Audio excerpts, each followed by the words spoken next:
Hi Francis, I'm Isha. ఇది Samsung mobile. ఇది మన రింగ్ టోన్ రావట్లేదు ఇందులోని. ఇది కంప్లైంట్ ఒకసారి చెక్ చేద్దాం.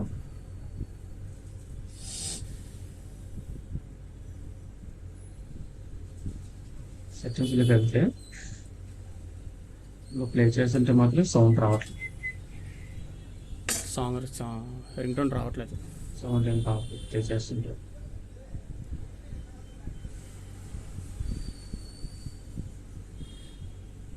ఒక సెట్టింగ్స్ కానీ అయిపోయినా ఇక్కడ స్టోరేజ్ కొడితే మన టెస్ట్ వస్తుంది, టెస్ట్ పాయింట్ వస్తుంది. టెస్ట్ లో మనం చెక్ చేసుకోవాలి. సౌండ్ రావట్లేదు. కెమెరా, బ్యాక్ కెమెరా పనిచేస్తుంది, ఫ్రంట్ కెమెరా పనిచేస్తుందా, స్పేర్ ఇయర్ స్పీకర్ పనిచేస్తుందో, రింగ్ టోన్ పనిచేస్తుందో అందులో తెలుసుకోవాలి. ఒకసారి ఓపెన్ చేద్దాం ఒకసారి మొబైల్. ఇందులో ఏంటంటే ఫస్ట్ చెక్ చేద్దాం. ఇందులో ఒక స్టిక్ పోయిందా, సీసీ బోర్డు పోయిందా, బోర్డులో ఏమైనా ప్రాబ్లం చెక్ చేద్దాం. చెక్ చేసిన తర్వాత అది డైరెక్ట్ మారుతాం. మన అంచనాగా అందులో స్టిక్ పోటీ ఛార్జింగ్ బోర్డు మార్చకంటాను. ఈ విధంగా చెక్ చేద్దాం. ఇందులో ఏంటంటే జిఆర్ వాల్యూ చెక్ చేద్దాం. అది జిఆర్ వాల్యూని రెడ్ బాక్స్ గ్రౌండ్కి బ్లాక్ స్పాట్స్ పాజిటివ్ పడతాం. డౌన్ ఏరా పనిచేసి వస్తుంది, జిఆర్ వాల్యూ వస్తుంది. దీనికి కూడా జిఆర్ వాల్యూ వస్తుంది. బట్ ఏంటంటే రింగ్ టోన్ రావట్లేదు. స్పీకర్ చెక్ చేస్తే స్పీకర్ అయితే బాగానే ఉంది. మళ్ళీ చెక్ చేద్దాం. డౌన్ ఏరాకి అయితే వస్తుంది, అప్ పాయింట్కి అయితే రావట్లేదు. జిఆర్ వాల్యూ వస్తుంది కానీ చూసారా లైట్ వస్తుంది. మళ్ళీ వస్తుంది. అది తీసి బోర్డుగా చెక్ చేద్దాం. బోర్డులో సేమ్ యాస్టీస్ ప్లస్ మైనస్ ఉంటుంది. స్పీకర్లో ప్లస్ మైనస్ చెక్ చేద్దాం.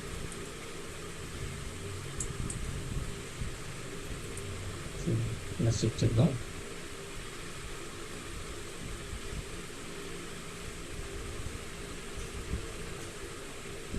ప్లస్ వస్తుంది,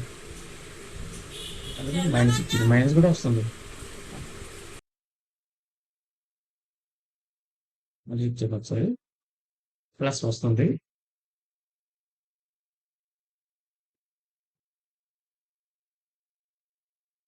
ప్లస్ మైనస్ వస్తుంది. అంటే మ్యాక్స్ అయితే బోర్డులో అయితే మనకు కంప్లైంట్ లేదు. వేరే స్టిప్ వేసి ఒకసారి చెక్ చేద్దాం.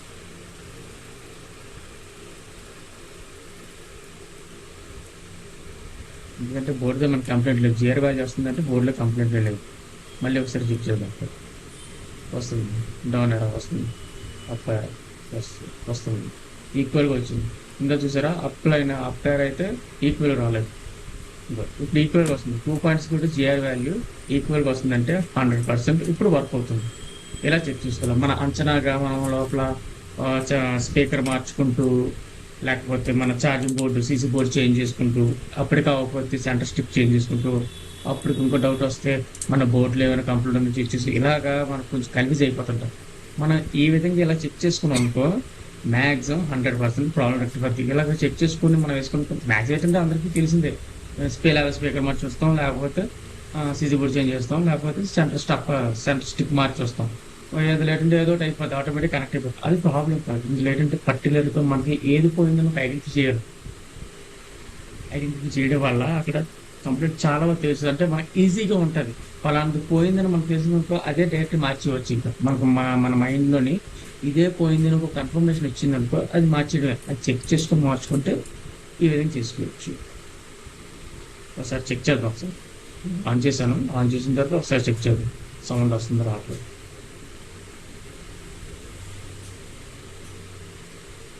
ఎందుకంటే అక్కడ మన స్టిప్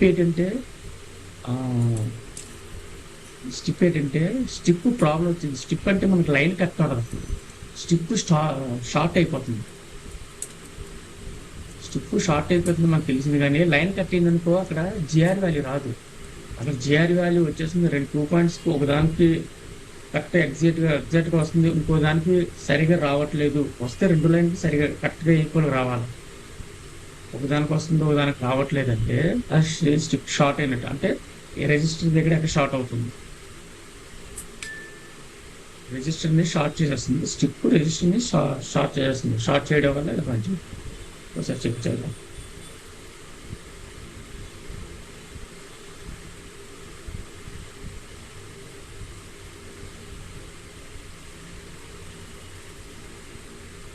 సౌండ్ వస్తుంది.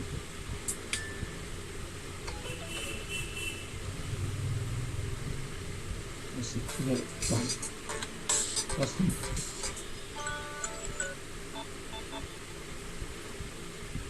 టెస్ట్ స్పీకర్ వస్తుంది. ఈ విధంగా చెక్ చేసుకుంటే సరిపోతుంది. ఎందుకంటే